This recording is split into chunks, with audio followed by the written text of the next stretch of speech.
Bharatiya Janata party का politics करने का अपना एक अलग अंदाज है। यूं कहें कि सरप्राइज करना बीजेपी की पॉलिटिक्स करने की स्टाइल है तो भी गलत नहीं होगा।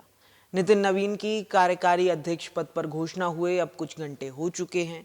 नितिन नवीन अभी तक बिहार सरकार में मंत्री और पार्टी की छत्तीसगढ़ यूनिट के प्रभारी के दायित्व संभाल रहे थे और अब उन्होंने दिल्ली में पार्टी मुख्यालय में कार्यकारी अध्यक्ष पद का कार्यभार भी संभाल लिया है। बाकायदा दिल्ली पहुंचने पर भव्य स्वागत हुआ। दिल्ली की मुख्यमंत्री रेखा गुप्ता ने एयरपोर्ट पर स्वागत किया। दिल्ली में जगह जगह उनके लिए बधाई संदेशों के पोस्टर लगे। सोशल मीडिया में बीजेपी के कार्यकर्ताओं से लेकर अमित शाह और प्रधानमंत्री मोदी तक ने बधाई दी। लेकिन इन कुछ घंटों के पहले बड़े से बड़े दिग्गज या राजनीतिक विश्लेषक को यह अंदाजा भी नहीं था कि नितिन नवीन को इतनी बड़ी जिम्मेदारी दी जा सकती है या किसी भी उनके कैडर के व्यक्ति को ये जिम्मेदारी मिलने की संभावना है। यूं भी किसी राज्य विधानसभा के सदस्य को पार्टी की कमान सौंपे जाने के उदाहरण भी देखने नहीं मिलते। मौजूदा सरकार में गृह मंत्री अमित शाह जरूर जब पहली बार पार्टी के राष्ट्रीय अध्यक्ष बने थे तब वो किसी भी सदन का हिस्सा नहीं थे। हालांकि शाह मोदी के करीबी होने के साथ साथ उस समय उत्तर प्रदेश के प्रभारी के तौर पर नतीजे लेकर आए थे, लेकिन फिर बाद में वो भी लोकसभा का चुनाव लड़े थे। बहरहाल इस चुनाव के पहले तमाम दिग्गजों के नामों पर चर्चा थी। कभी कहा गया शिवराज सिंह चौहान तो कभी मनोहर लाल खट्टर, बातों बातों में तो राजनाथ सिंह और नितिन गडकरी के नाम भी चले। अब होगा ऐलान, तब होगा ऐलान, कब होगा ऐलान के सवालों के बीच में एक बात जरूर कही जा रही थी कि बीजेपी चौंकाने वाले निर्णय लेती है और जिस पर कोई चर्चा नहीं है उसे भी कमान सौंपी जा सकती है।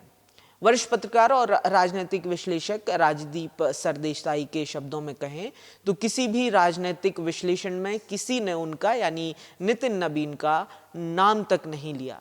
एक बार फिर साबित हो गया कि बीजेपी में आगे क्या होगा ये तो सिर्फ गुजरात की जोड़ी नंबर 1 ही जानती है।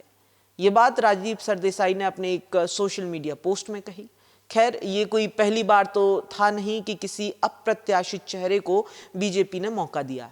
याद कीजिए 2023 के दिसंबर महीने का बीजेपी का वो अप्रत्याशित चयन। मोहन, भजन और विष्णु को 3 बड़े राज्यों की कमान सौंपी गई। फिर हाल ही में सबसे बड़ी पार्टी होने के बाद भी बिहार में इतनी आसानी से नीतीश कुमार को सीएम की कुर्सी दे देना, वीडी शर्मा जैसे बेहद कम उम्र वाले व्यक्ति को मध्य प्रदेश जैसे राज्य की कमान सौंप देना, फिर देश के कभी कृषि मंत्री रहे नरेंद्र सिंह तोमर जैसे दिग्गज को विधानसभा का चुनाव लड़ाना और फिर महज विधानसभा अध्यक्ष पद से संतुष्ट कर देना। और भी ऐसे अनगिनत फैसले हैं जहां बीजेपी ने सरप्राइज दिया। बहरहाल एक सवाल ये भी हो सकता है कि कार्यकारी अध्यक्ष यानी कि नए अध्यक्ष के चुनाव तक के लिए बनाए गए अध्यक्ष को लेकर इतना शोर क्यों है। दरअसल ऐसा ही बीजेपी पहले भी कर चुकी है। 2019 के आम चुनाव में लालकृष्ण आडवाणी की जगह उनकी सीट से उस समय के बीजेपी अध्यक्ष अमित शाह चुनाव लड़कर लोकसभा पहुंचे। मोदी सरकार के पहले कार्यकाल की तरह ही गृह मंत्री का पद पार्टी प्रेसिडेंट यानी उस समय अमित शाह को मिला। फिर शाह की जगह जेपी नड्डा को कार्यकारी अध्यक्ष बनाया गया, जो बाद में पार्टी के फुल टाइम अध्यक्ष बने और 7 साल तक यानी 2025 तक अध्यक्ष रहे।